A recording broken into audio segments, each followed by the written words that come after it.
আসসালামু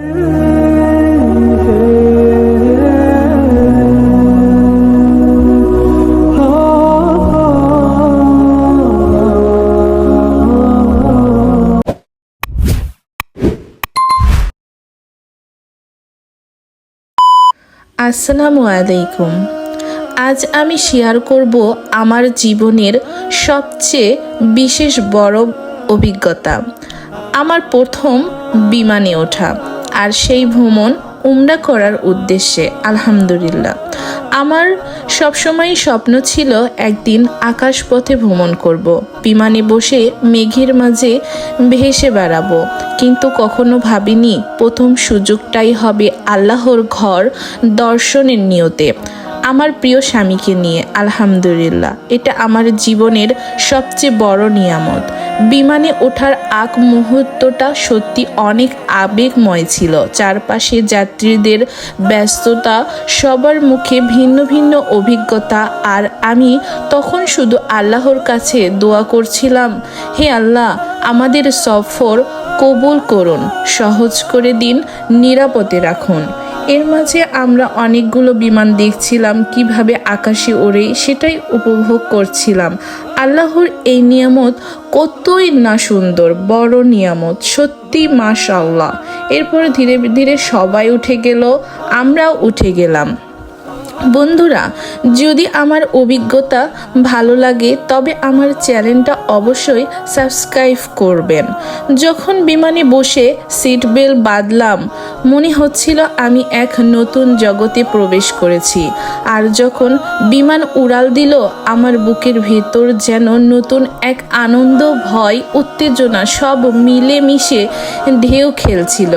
আমি হাতটা শক্ত করে আমার স্বামীর হাতে ধরে রাখলাম। আমরা দুজনের চোখেই তখন ছিল আনন্দ আর কৃতজ্ঞতার অশ্রু।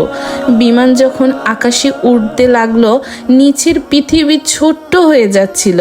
বাড়ি, রাস্তা, নদী সব যেন খেলনার মতো ছোট ছোট হয়ে যাচ্ছিল। তখন মনে হচ্ছিল আল্লাহর সৃষ্টির বিশালত্বের মাঝে আমি কত না ক্ষুদ্র। আকাশে ভেসে চলা চারপাশে শুধু সাদা সাদা মেঘের রাজ্য। মনে হচ্ছিল আমি এক অপূর্ব জগতে আছি। প্রতিটা মুহূর্তে মনে হচ্ছিল এই শুধু ভ্রমণ নয়, বরং এটা আমার রবের ঘরের যাত্রার শুরু।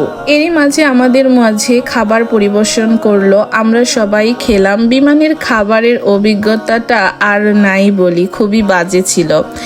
এখানে আবার মনে করিয়ে দিই, আমার এই যাত্রার অভিজ্ঞতা যদি আপনাদের ভালো লাগে তবে দয়া করে আমার চ্যানেলটাকে অবশ্যই সাবস্ক্রাইব করতে ভুলবেন না।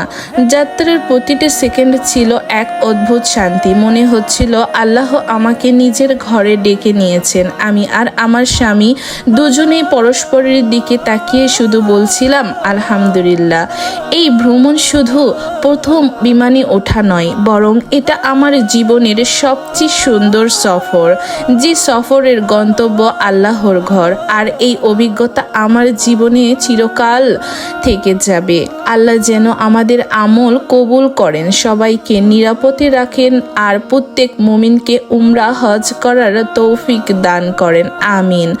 বন্ধুরা, আমার এই ভিডিওটা ভালো লাগলে অবশ্যই লাইক ও কমেন্ট করবেন। এরপরে আমরা জেদ্দা এয়ারপোর্টে পৌঁছে গেলাম। সেখানকার সৌন্দর্য যেন মনোমুগ্ধকর। তারপর আমাদের সকলের লাগেজগুলো কালেক্ট করছিলাম। সবাই, এই যে আমাদের গ্রুপের সবাই এখানে ছিল, তারা তাদের নিজের লাগেজগুলো ঠিকঠাক আছে কিনা সেটা সবাই চেক করছিল, পাশাপাশি অন্যদেরও আছিল।